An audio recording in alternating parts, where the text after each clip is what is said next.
छत्रपती शाहू महाराज की जय।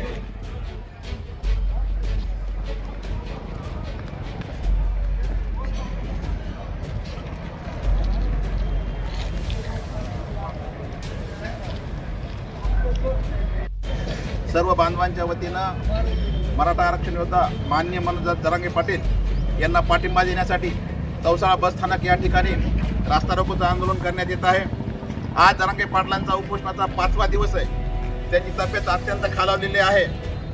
या ठिकाणी रास्ता रोकोचं आयोजन करणारे आमचे सामाजिक सहकारी मित्र सतीश जोदन असतील, बाळासाहेब मोरे पाटील असतील, कुचेकर असतील आणि बाकी इतर सर्व सहकारी, सर्वप्रथम त्यांचं अभिनंदन यासाठी करतो की राष्ट्रीय महामार्ग रोखणं लोकांना वेठीस धरण्यापेक्षा त्यांनी या ठिकाणी रास्ता रोको, कारण की आपली भूमिका जी आहे ती प्रशासनापर्यंत पोहोचवण्याची आहे। त्यामुळे त्यांचं अभिनंदन करतो। कालपासून धाराशिव जिल्ह्यामध्ये त्या ठिकाणी काही आंदोलक जिल्हाधिकाऱ्यांच्या कार्यालयामध्ये घुसलेले आहेत आणि त्यामुळे जिल्हाधिकाऱ्यांना आत येता येत नाहीये। त्या ठिकाणी परिस्थिती गंभीर झालेली आहे। मात्र बीड जिल्ह्यामध्ये सर्व बांधव जे आहेत ते अतिशय शांततेच्या मार्गाने, लोकशाही मार्गाने रास्ता रोको करतायत।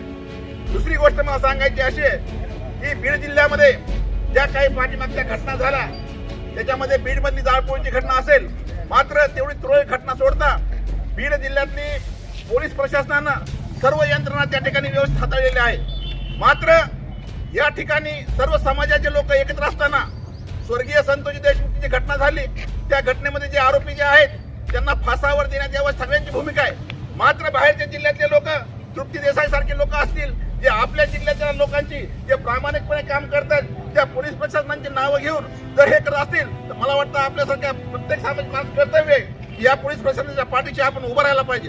कारण प्रत्येक वेळेस जेव्हा रास्ता रोको आंदोलन असेल तर पोलीस प्रशासनानं आपल्याला सहकार्याची भूमिका घेतलेली आहे। त्याचप्रमाणे सर्वांच्या वतीनं आज या ठिकाणी, त्यामुळे बाळासाहेब मी तर आज निवेदन देणारच आहे, पण मला वाटतं प्रत्येकानं निवेदन द्यायला पाहिजे की जे बीड जिल्ह्याचे जे बाहेरचे आहेत त्यांना बीड जिल्ह्यातलं पोलीस प्रशासन काही माहीत नाहीये, ते जर विनाकारण आक्षेपार्ह वक्तव्य करत असेल तर भविष्य काळामध्ये आम्ही त्यांच्यावर आबरूनुसार दावे दाखल करणार आहोत। दुसरी गोष्ट म्हणजे जास्त वेळ न घेता या ठिकाणी सर्व बांधव या ठिकाणी आलेले आहेत आणि जशी सर्वांनी विनंती केली त्याचप्रमाणे मी विनंती करत आहे प्रशासनाला, या ठिकाणी महसूल प्रशासनाचे असतील, पोलीस प्रशासनाचे असतील, आमची त्यांना विनंती आहे की आम्हा सर्वांची भावना जी आहे की मनोजदादा जरांगे पाटील यांच्या तब्येतीचा विचार करता प्रश्न तातडीने सोडवावा आणि त्यांचं उपोषण आहे सोडण्यासाठी